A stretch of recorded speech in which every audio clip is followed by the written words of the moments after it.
अस्सलाम वालेकुम everyone, welcome to Vocab You learn English with easy lessons. आज Sunday है। संडे के दिन में आपके रिक्वेस्टेड वर्ड्स को, रिक्वेस्टेड वोकैबुलरी को एक्सप्लेन करती हूँ, उनके मीनिंग्स आपको एक्सप्लेन करती हूँ। तो आज का लेसन उसी पे है, तो चलें जी शुरू करते हैं। कुछ आपके रिक्वेस्टेड वर्ड्स मैंने नोट डाउन किए थे, तो वो मैं उनको एक्सप्लेन करती हूँ। ठीक है, तो पहला वर्ड क्या है? तो पहला वर्ड है जी सोफिस्टिकेट। अच्छा, सोफिस्टिकेट जो है ये नाउन भी है, वर्ब भी है। और अगर इसको हम एज ए नाउन यूज करेंगे सोफिस्टिकेट को, तो हम कहेंगे कि एक ऐसा इंसान, a person with refined taste, manners and attitudes often associated with worldly knowledge and experience. देखिए, पढ़े लिखे लोग, मैनर्स वाले लोग, जो थोड़े हाई प्रोफाइल लोग होते हैं, उनको सोफिस्टिकेट कहते हैं। हाई प्रोफाइल से मुराद थोड़ा सा इस तरह से आ जाता है कि जाहिर बात है कि वो वेल ऑफ होते हैं, किसी अच्छी माशरे में, सोसाइटी में अच्छी पोजीशंस पे होते हैं। लेकिन सोफिस्टिकेट सिर्फ इस वजह से नहीं उनको कहा जाता। इस वजह से कहा जाता है कि वो बड़े ही वेल ड्रेस्ड होते हैं, अच्छे कपड़े पहनते हैं, उनको मैनर्स पता होते हैं, उनके अंदर नॉलेज होता है, उन्हें दुनिया का एक्सपीरियंस होता है, वो दुनिया घूमे होते हैं। उनके अंदर आर्ट, लिटरेचर, इस तरह की चीज़ों को लेके अब तो और भी नॉलेजेस हैं, मतलब कितनी सारी ब्रांच ऑफ नॉलेजेस हैं। ठीक है, तो ब्रांचेस ऑफ नॉलेज हैं। तो उनके उनके लिए जो है ना, वो सोफिस्टिकेट वर्ड जो है वो इस्तेमाल किया जाता है ऐसे लोगों के लिए। ठीक है, कि उन लोगों को कहा जाता है कि ये जी सोफिस्टिकेट्स ऑफ द सोसाइटी हैं। मतलब सोसाइटी के वो लोग जो बहुत ही सोफिस्टिकेटेड है, मतलब कि वो बहुत ही मैनर्स वाले हैं, रख रखाव वाले हैं, वेल ड्रेस्ड हैं, अच्छे तरीके से बात करने वाले हैं, एक्सपीरियंस्ड लोग हैं, दुनिया का एक्सपीरियंस है, नॉलेज है उनके पास। तो इस वजह से उनको सोफिस्टिकेट कहा जाता है।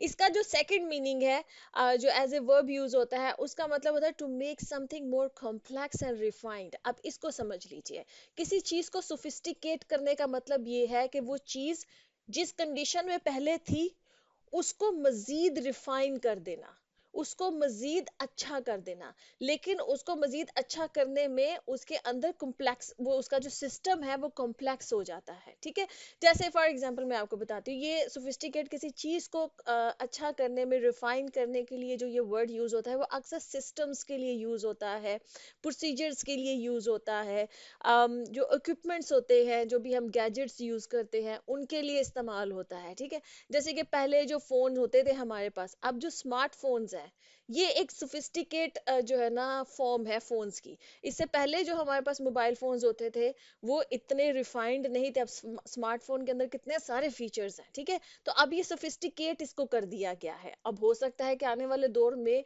जो अगली जो कोई आए, स्मार्टफोन से भी आगे की जो कुछ चीजें, जो इस तरह की जो चीजें आए, तो वो इससे उसको और ज्यादा, इससे भी ज्यादा उसको सोफिस्टिकेट कर दिया जाए, मतलब रिफाइन कर दिया जाए। इसी तरह से जैसे किसी कंपनी की कोई मार्केटिंग स्ट्रेटजी है, उसका एक उनको पर्टिकुलर रिजल्ट मिला, ठीक है, उनकी सेल अच्छी गई, एवरेज गई, जैसी भी थी।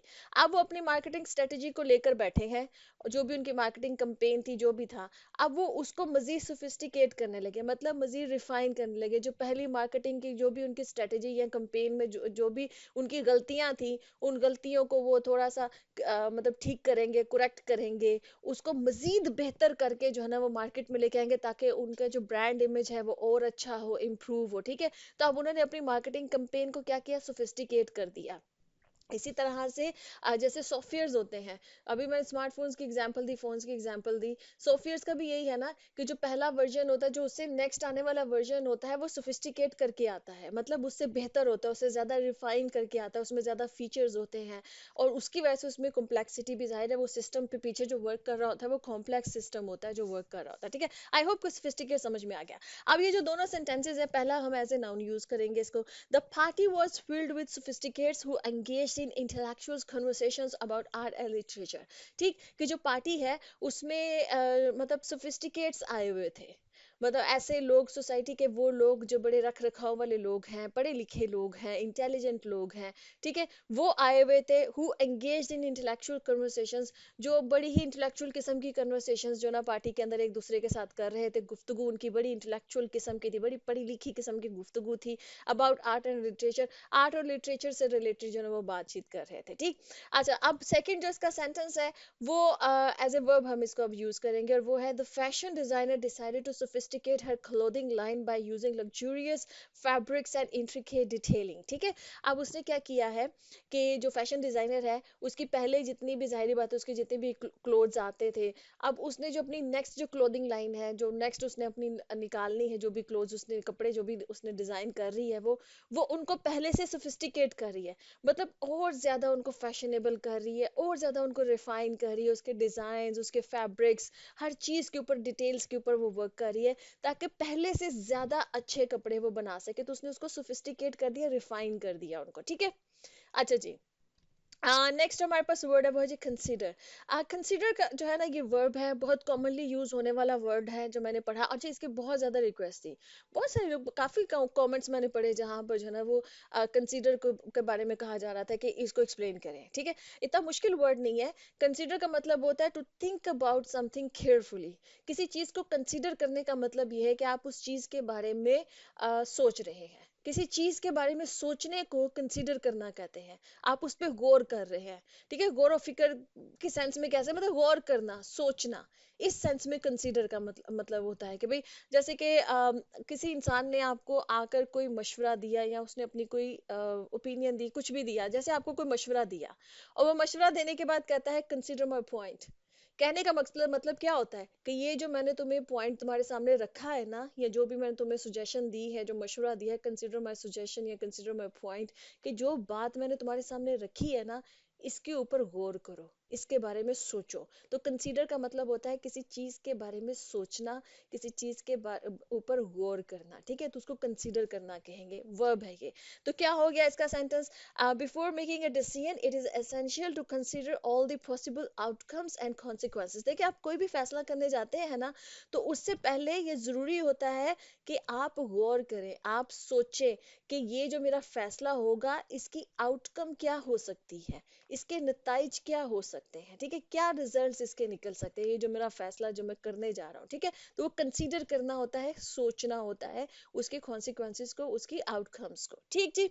अच्छा जी, नेक्स्ट हमारे पास वर्ड है वो है जी माइंडफुलनेस। अच्छा, मैं यहाँ पर आपको बताऊं, कुछ मेरे से वर्ड्स इस तरह के पूछे जाते हैं जो लगते तो ऐसे हैं कि इंग्लिश के हैं, लेकिन वो किसी खास पर्टिकुलर ब्रांच ऑफ नॉलेज के होते हैं। जैसे कुछ साइकोलॉजी से रिलेटेड वर्ड्स होते हैं, कोई लॉ के जार्गन्स होते हैं, कुछ और इस तरह के, चलो पॉलिटिकल टर्म्स को तो मैं फिर भी, क्योंकि मैं आपको न्यूज़पेपर पढ़ाती हूँ, उसमें वोकैबुलरी पढ़ाती हूँ, तो वो पॉलिटिकल जो होते हैं जार्गन्स वो मैं आपको बता देती हूँ, उनको मैं ऐड भी कर लेती हूँ। अब जैसे ये माइंडफुलनेस वर्ड है, ठीक है। अब ये है सेल्फ हेल्प से रिलेटेड, वेल बींग से रिलेटेड जो है ना ये वर्ड्स हैं, ठीक है। अब ठीक है, वो इंग्लिश के वर्ड्स हैं, लेकिन इस तरह की, जैसे मुझसे किसी ने पूछा मेडिटेशन क्या होती है, मेडिटेशन को एक्सप्लेन कर दे। अब ये जो चीजें होती है ना, ये आप लिखा करें यूट्यूब के ऊपर, वो वीडियोस आ जाती हैं, उन वीडियोस में वो आपको एक्सप्लेन, जो उसके उन खास ब्रांचेस के एक्सपर्ट्स होते हैं वो आपको बताते हैं, ठीक है। अब माइंडफुलनेस मैंने इसलिए ऐड कर लिया, मैंने कहा मैं बता दूं एक दफा, क्योंकि थोड़ा सा मैं इसको एक्सप्लेन कर दूं। मेडिटेशन क्या होती है? मेडिटेशन, जिसको हम उर्दू में मुराकबा कहते हैं। अब वो मेडिटेशन एक पूरा जो है वो, मतलब एक पूरी डिटेल है, उसको मैं आपको क्या एक 5 मिनट में इसको क्या एक्सप्लेन करके आपको मैं बताऊं, ठीक। वो जाहिर बात है अपने आप को अंदर से काम करने के लिए होती है, एक पूरी एक एक्सरसाइज है, एक तरीका, एक्सरसाइज तो नहीं उसको कहेंगे, एक पूरी, मतलब उसको मैं क्या वर्ड दूं उसको, मेडिटेशन को, जिसको हम मुराकबा करना कहते हैं, उसको मैं क्या एक्सप्लेन करूं? अब मुझे तो ये चीज नहीं समझ में आती। अब जैसे इसी तरह से माइंडफुलनेस है, माइंडफुलनेस क्या होती है, मैं थोड़ा सा इसको एक्सप्लेन कर देती हूँ। ये माइंडफुलनेस जो है, ये भी अपने अंदर झांकने को आप समझ लीजिए, माइंडफुलनेस कहते हैं अपने इमोशंस और अपनी थिंकिंग को, कि आपके अंदर सोच विचार क्या चल रही है। देखिए, 24 घंटे ना हमारे माइंड के अंदर ना सोचें चलती रहती हैं, ठीक है। हम कुछ ना कुछ सोचते रहते हैं, हमारे अंदर उन सोचों की बुनियाद पे हमारे अंदर इमोशंस जो है ना वो क्रिएट होते हैं। तो माइंडफुलनेस का मतलब ये है कि आप जो है तन्हाई में बैठ के, या मेडिटेशन में बैठ के, जाहिर है वो तन्हाई में होता है, और आप गौर करते हैं कि आपके अंदर क्या थॉट्स चल रही हैं, आपके माइंड में क्या थॉट्स चल रही हैं, और आपके अंदर उन थॉट्स के नतीजे में क्या इमोशंस जो है वो क्रिएट हो रहे हैं, ठीक है। अगर आप मुझे चाहते हैं कि मैं इस तरह की चीजें आपको एक्सप्लेन करूं, तो मैं सेपरेट चैनल बना दी, क्योंकि इन चीजों पे मैंने वर्क किया हुआ है, मुझे इनकी डिटेल्स पता है। लेकिन उसके लिए तो फिर, जैसे कहते हैं ना कि पूरी पूरी वो आधे आधे घंटे की वीडियोस बन जाएंगी, जिसमें मैं पूरा आपको एक्सप्लेन करूँ इन चीजों को, ठीक। तो माइंडफुलनेस को अगर मैं थोड़ा सा आपको मतलब मुख्तसरन बताऊं, तो वो यही है कि अपने अंदर झांकना, अपने इमोशंस और अपनी थॉट्स को समझना, क्या होता है हम लोगों में कि हम लोग बाहर की दुनिया में इतने इन्वॉल्व होते हैं कि हमारे अंदर क्या चल रहा है हमें पता ही नहीं है, और उसकी वजह से हमारे अंदर मुख्तलिफ किस्म के प्रॉब्लम्स क्रिएट होते हैं, ठीक है। तो माइंडफुलनेस का मतलब ये है कि खुद को काम डाउन करना और खुद के इमोशंस पे और खुद की थॉट्स पे तवज्जो देना कि मेरे अंदर क्या चल रहा है, ठीक, खुद को समझना, ये माइंडफुलनेस है। अब ये क्या है, practicing mindfulness through meditation can help individuals develop a greater awareness of their thoughts and emotions. Mindfulness को जब आप प्रैक्टिस करते हैं तो आप अपने आप को जानते हैं, आपके अपने अंदर क्या थॉट्स चल रही हैं, किस किस्म की थॉट्स चल रही हैं, positive thoughts and negative thoughts हैं।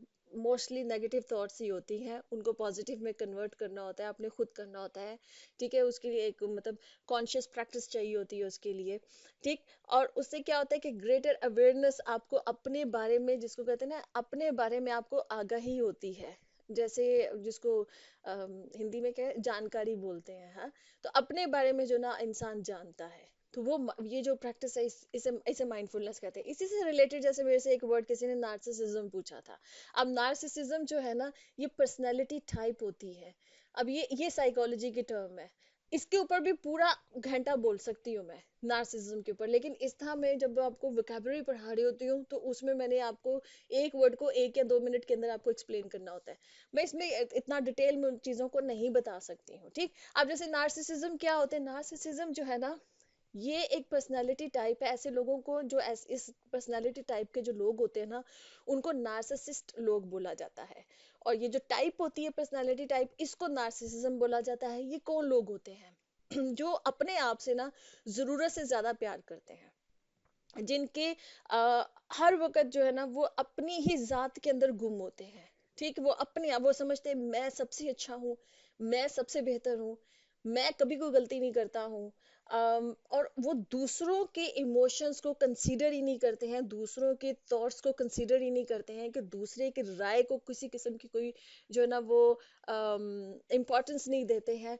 वो अपने आप को दे पुट देमसेल्व्स फर्स्ट, वो अपने आप को सबसे पहले रखते हैं, वो अपनी जरूरतों को सबसे पहले रखते हैं, ठीक है। इस तरह की जो, अब ये पूरी डिटेल है, इसके ऊपर आपको बहुत सारी वीडियोस मिल जाएंगी और इसके ऊपर पूरा घंटा बात की जा सकती है, इस पर्सनालिटी टाइप के ऊपर, नार्सिसिज्म के ऊपर, कि ये वो लोग होते हैं जो अपनी जात में गुम होते हैं, उन्हें अपने अलावा कुछ नजर नहीं आता है, उन्हें दूसरे लोग नजर नहीं आते हैं, दूसरों के इमोशंस नजर नहीं आते हैं, दूसरों की जरूरतें उनको नजर नहीं आती हैं। वो अपनी उनको हर जरूरत का पता होता है, और पूरा जो है ना वो, जिसको कहते हैं ना कि दूसरे के सर पे पाँव रखकर वो अपनी जरूरतें पूरी करते हैं, अपनी ख्वाहिशात पूरी करते हैं, ठीक है। इस टाइप के जो लोग होते हैं ना, इनको नार्सिसिस्ट लोग कहा जाता है, और इस पर्सनैलिटी टाइप को नार्सिसिज्म कहा जाता है। इसकी बहुत ज्यादा डिटेल है, आपको यूट्यूब के ऊपर मिल जाएगी। जैसे अब इसका सेंटेंस ये है कि the CEO's narcissism was evident in his constant need for praise and reluctance to consider others' opinion, ठीक। अब जो नार्सिसिस्ट किस्म का जो सीईओ था, उसकी जो नार्सिसिज्म थी वो एविडेंट थी, मतलब वो वाजिया थी, सबको नजर आ रही थी। In his constant need for praise, अच्छा ये जो नार्सिसिक लोग होते हैं ना, इन्हें 24 घंटे तारीफ चाहिए होती है, वो हमेशा ये सुनना चाहते हैं, क्योंकि वो खुद को समझते हैं कि दे आर ऑलवेज राइट। तो वो दूसरों से भी हमेशा ये सुनना चाहते हैं कि सर आप तो बिल्कुल ही ठीक है ना, आपने तो कभी कोई गलती की ही नहीं है। वो खुद को इस लेवल पर लेके जाते हैं कि आई नेवर मेक मिस्टेक, मतलब मेरे से तो कभी गलती नहीं होती, ठीक। And reluctance to consider others opinions, और दूसरों की ओपिनियन क्या है, इवन के दूसरों के जज्बात क्या हैं, दूसरों के इमोशंस क्या हैं, दूसरों की जरूरतें क्या हैं, ये बिल्कुल उनको कंसिडर नहीं करते हैं। इन्हें कोई फर्क नहीं पड़ता है दूसरा किस तकलीफ में है, क्या है, वो किस तरह से, किस सिचुएशन से गुजर रहा है, दे डोंट इवन बॉदर। ये इस टाइप के लोग होते हैं, नार्सिसिस्ट लोग होते हैं, ठीक है जी। आई होप के समझ में आ गया है। अच्छा जी, नेक्स्ट हमारे पास हुआ है जी एनकम्पस। एनकम्पस जो है ये वर्ब है, और इसका मतलब होता है टू इंक्लूड और सराउंड। देखिए, किसी चीज को शामिल करना किसी चीज में इनकम्पस कहलाता है, या किसी चीज को सराउंड करना जिसको घेरना कहते हैं। इन दोनों सेंस में इनकम्पस जो वर्ड है ना इस्तेमाल होता है। ये न्यूज़पेपर्स में बहुत इस्तेमाल हुआ है, मैंने न्यूज़पेपर की बहुत सी वीडियोस में मैंने इस वर्ड को एक्सप्लेन किया हुआ है। आप लोग नहीं देखते हैं न्यूज़पेपर की, इसलिए मैं न्यूज़पेपर की वीडियोस नहीं बनाऊंगी, बस।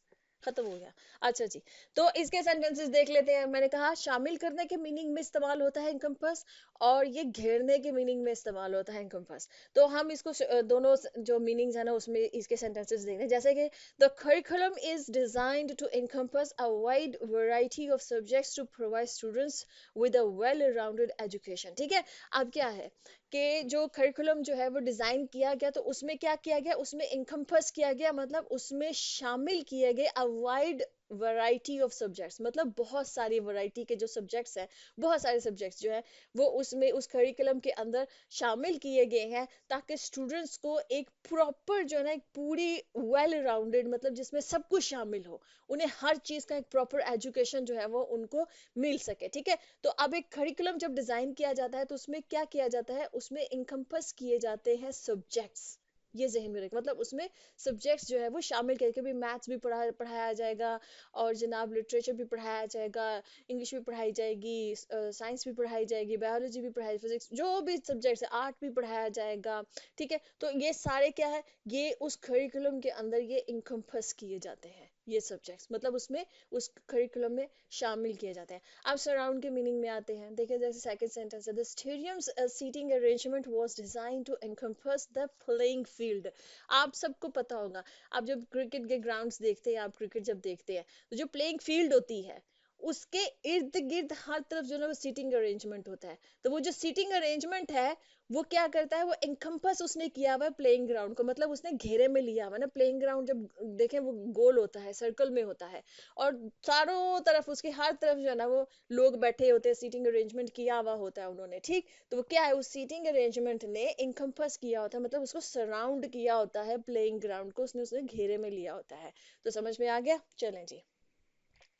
नेक्स्ट हमारे पास वर्ड है वो जी कंसर्न। अच्छा, कंसर्न जो है ये नाउन के तौर पे भी इस्तेमाल होता है, वर्ब के तौर पे भी इस्तेमाल होता है, और इसका जो है मीनिंग क्या है, पहला वाला, अ मैटर ऑफ इंटरेस्ट और importance, something that causes worry is regarded as significant. देखिए, अगर हम इसको नाउन के तौर पे इस्तेमाल करेंगे ना, तो कंसर्न का मतलब ये होता है कि एक ऐसा मामला जो कि बहुत ही इम्पोर्टेंट है और उसके तरफ तवज्जो देनी चाहिए, मतलब वो कोई ना कोई परेशानी जो है वो कॉज कर सकता है। ठीक है, तो ऐसे मामले को जो है ना वो कंसर्न कहा जाता है, मतलब कि वो एक कंसर्न है जो परेशान कुन, जिसको मैं उर्दू में अगर आपको एक वर्ड दूं तो कोई मामला जो परेशान कुन है। ठीक है, उसकी तरफ तवज्जो देने की जरूरत है, तो उसको कंसर्न कहा जाता है। ठीक है, इसी तरह से जो परेशानी लाहक कर दे, उस जब हम इसको एज ए वर्ब इस्तेमाल करेंगे तो कंसर्न तब होगा कि टू बी इंटरेस्ट और importance, to be of interest और इम्पोर्टेंस। ठीक है, के टू कॉज वरी और इंटरेस्ट, कि वो किसी किस्म का कोई जो मामला है वो एक परेशानी लाहक कर रहा है। ठीक है, अब जो जिन लोगों को उर्दू नहीं पता वो थोड़े से कंफ्यूज हो रहे होंगे, मतलब कि जो आप ऐसा मामला है जो कि परेशानी लाहक करने से क्या, मैं उसको उर्दू में आम उर्दू बोलूं, मतलब जो किसी न किसी किस्म की, मतलब वो मामला जो है ना वो बड़ा संगीन किस्म का है, गंभीर किस्म का है, और वो किसी न किसी मसला क्रिएट कर देगा। अच्छा, इसको सेंटेंसेस में आपको एक्सप्लेन करने की कोशिश करती हूँ। जैसे पहला सेंटेंस हमने एज ए नाउन बनाया है, ठीक है, वो क्या है, climate change is a global concern. मैंने आपको कहा कि अब जो क्लाइमेट चेंज है ये एक मामला है, एक मैटर है, एक इशू है, और ये ग्लोबल इशू है, पूरी दुनिया का इशू है कि क्लाइमेट चेंज हो रहा है, मौसमी तब्दीलियां आ रही है, जिसकी वजह से बहुत से मसाइल क्रिएट हो रहे हैं, ग्लेशियर्स जो है वो पिघल रहे हैं, मेल्ट हो रहे हैं, और जिसकी वजह से बहुत से दुनिया में प्रॉब्लम्स जो है वो पानी का प्रॉब्लम क्रिएट हो रहा है, फ्लड्स इसकी वजह से आ रहे हैं, ये सारे प्रॉब्लम्स जो है वो इसकी वजह से, क्लाइमेट चेंज की वजह से हो रहे हैं। ठीक है, अब ये क्या है, ये ग्लोबल कंसर्न है, मतलब ये पूरी दुनिया के लिए एक परेशान कुन मामला है, और ये इंटरेस्ट का मामला है, और ये इंपॉर्टेंट मामला है, इस पे पूरी दुनिया को तवज्जो देनी चाहिए। तो ये ग्लोबल कंसर्न हो गया, मतलब ये कंसर्न है, एक कंसर्न का मतलब कि एक परेशान कुन मामला है ये। ठीक है, दैट रिक्वायर्स अर्जेंट अटेंशन और एंड एक्शन, के जो मतलब रिक्वायर करता है कि उसके ऊपर फौरी तवज्जो दी जाए। ठीक, अब हमने इसको ग्लोबल कंसर्न के तौर पे इस्तेमाल किया, एज ए नाउन यूज किया। अब इसको एज ए वर्ब यूज करें तो क्या है, the new policy will concern all employees, मतलब कि अब जो नई पॉलिसी आई है ना, किसी कंपनी के अंदर आई है, किसी ऑर्गेनाइजेशन के अंदर आई है, वो कंसर्न करेगी, मतलब वो परेशान करेगी एम्प्लॉयज को, तमाम एम्प्लॉयज को। ठीक है, अब ये एज ए वर्ब यूज हो रहा है। ठीक, कि मतलब वो उनको परेशान करेगी क्योंकि वो मामला अहम है, इंपॉर्टेंट है, सबको इफेक्ट करेगा। वो कैसे करेगा? As it introduces changes to the company's benefits, कि ये जो है ना, जो नई पॉलिसी आई है वो तमाम एम्प्लॉयज को कंसर्न करेगी, मतलब उनको परेशान करेगी। वो इसलिए करेगी क्योंकि वो पॉलिसी जो है वो कंपनी के बेनिफिट्स को जो है ना वो मतलब सेफ गार्ड कर रही है, लेकिन एम्प्लॉयज के बेनिफिट्स उसमें हर्ट हो रहे हैं। ठीक है, तो इस वजह से वो तमाम एम्प्लॉयज को कंसर्न करेगी। ठीक, क्लाइमेट चेंज ग्लोबल कंसर्न है, मतलब कि पूरी दुनिया के लिए एक परेशान कुन मामला है, एज ए नाउन यूज किया। और जो पॉलिसी है, new policy will concern all employees, मतलब वो तमाम एम्प्लॉयज को परेशान करेगी, क्योंकि वो उनके लिए एक इम्पोर्टेंट मामला बन जाएगा। जाहिर बात है वो उनको अफेक्ट करने वाला है। ठीक है ना? अच्छा जी, नेक्स्ट हमारे पास है वो है जी कोइंसिडेंस। कोइंसिडेंस जो है ये नाउन है, और इसका मतलब होता है कोई चीज जो इत्तफाकन हो जाए, मतलब उसको प्लान नहीं किया गया है पहले से, लेकिन वो इत्तफाकन हो गई। और उसका एक इत्तफाकन क्या चीज होती है? जिसका कोई लिंक बनता हो। ठीक है, वो उसको कोइंसिडेंस कहा जाता है। जैसे इसके सेंटेंसेस देख लें। Running into my old friend at the airport was a pure coincidence, we had no plans to meet. बात यार बता, आप एयरपोर्ट पे गए हैं, आप कहीं भी ट्रैवल कर रहे हैं, आप एयरपोर्ट पे पहुंचे तो वहां आपको अपना पुराना दोस्त मिल गया।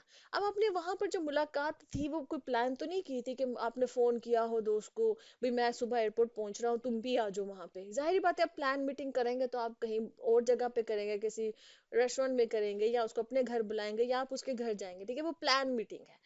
लेकिन अगर एक अनप्लान मीटिंग हो जाए, अचानक से हो जाए, इत्तफाकन किसी से मुलाकात हो जाए, तो वो कोइंसिडेंस है। ठीक है, इसी तरह जैसे सेकंड है, the fact that they chose the same wedding date was just a coincidence. मतलब दो दोस्त हैं या दो रिश्तेदार हैं, दो जो भी दो लोग हैं, दो कुलीग्स हैं, कुछ भी हैं, वो दो लोगों की शादी हो रही है, और दोनों ने अपनी जो वेडिंग डेट जो डिसाइड की वो सेम। अब उन्होंने आपस में किसी किस्म की कोई कोऑर्डिनेशन नहीं की, कोई बातचीत नहीं की उन्होंने किसी तरह से कि भाई हाँ इसी डेट को हम दोनों जो है ना अपनी वेडिंग डेट रख लेते हैं, नहीं। वो इत्तफाकन हुआ, तो वो कॉन्सिडेंस है कि उसने भी वही वेडिंग डेट जो है वो अपने लिए डिसाइड की, और दूसरे इंसान ने भी वही वेडिंग डेट जो है ना वो अपने लिए डिसाइड की। ठीक, तो ये क्या है? इत्तफाकन। इसको क्या कहेंगे? हम इसको कॉन्सिडेंस कहेंगे। ठीक है जी, ओके जी। नेक्स्ट हमारे पास हुआ है जी कंपोजर। कंपोजर जो है ये नाउन है, और इसका मतलब होता है अपने जज्बात पर काबू रखना। वो जो स्टेट होते हैं ना जिसमें इंसान अपने जज्बात पे काबू रखता है, वो कंपोजर कहलाता है। पुरसुकून रहता है। कोई ऐसा ऐसी सिचुएशन है जहां पर आप अपने जज्बात खो सकते हैं, लेकिन आप अपने इमोशंस को मतलब नहीं खोने देते। ठीक है, तो वो आपका कंपोजर है। मतलब आप अपने जज्बात पे आपने काबू रखा हुआ है, और आप बिल्कुल काम बिहेव कर रहे हैं। That is your composure. ठीक है, जैसे कोई स्ट्रेस वाली सिचुएशन है, वहां पर आप मतलब थोड़ा सा घबरा जाए, आप वहां पर परेशान हो जाए, उसकी जगह पे आप थोड़े से कंपोज्ड रहते हैं। नहीं भाई, कुछ नहीं होता, डील कर लेंगे इसको। ठीक है, आप एकदम से टेंस नहीं होते हैं, आप एकदम से पैनिक नहीं होते हैं। तो वो आप जो है ना वो आपका कंपोजर कहलाएगा। मतलब कि आपने अपने जज्बात पे काबू रखा हुआ है। कहीं पर ऐसी जगह आती है कि जहां पर आपको एकदम से गुस्सा आ जाता है, लेकिन आप गुस्सा नहीं निकालते हैं, आप अपने गुस्से पे काबू रखते हैं, उस जज्बात पे अपने काबू रखते हैं, और बड़े पुरसुकून रहते हैं। That is your composure. ठीक है जी, तो सेंटेंस क्या है? It's essential for athletes to retain their composure during high pressure moments in a game to make rational decisions. जो एथलीट्स होते हैं ना, जैसे हम क्रिकेट की एग्जांपल है, क्योंकि इंडिया पाकिस्तान में सबसे ज्यादा क्रिकेट ही देखी जाती है, उसकी एग्जांपल है, तो जो एथलीट्स होते हैं, जो फील्ड में खेल रहे होते हैं, उनके लिए बड़ा इंपॉर्टेंट होता है कि वो अपना कंपोजर जो है वो मेंटेन करें। ठीक है, क्योंकि उनके ऊपर बहुत प्रेशर होता है, इतने सारे लोग उनको देख रहे होते हैं, और वहां पर उनको लिए अगर वो अपना कंपोजर लूज कर जाए, तो वो सही डिसीजन नहीं उस वक्त ले सकते, वो सही स्ट्रेटेजी नहीं बना सकते, वो अपनी गेम ठीक तरह से खेल नहीं सकते अगर वो अपना कंपोजर वहां पे गुस्सा हो जाए, या वहां पर एकदम से जो ना वो स्ट्रेस आउट हो जाए, और वो मतलब प्रेशर ले लें और वो टेंशन में आ जाए, तो वो नहीं कर सके। तो they need to retain their composure. ठीक है, उनको जरूरत होती है कि वो अपने जज्बात पे काबू रखे, और वो कंपोज्ड रहे। ठीक है जी, ओके जी फ्रेंड्स, यहाँ पे लेसन खत्म होता है। होप कि मैंने आपकी जितनी भी इंपॉर्टेंट वोकैबुलरी थी इस वीक की, वो मैंने आपको एक्सप्लेन कर दी है। और I see you next session. अल्लाह हाफिज।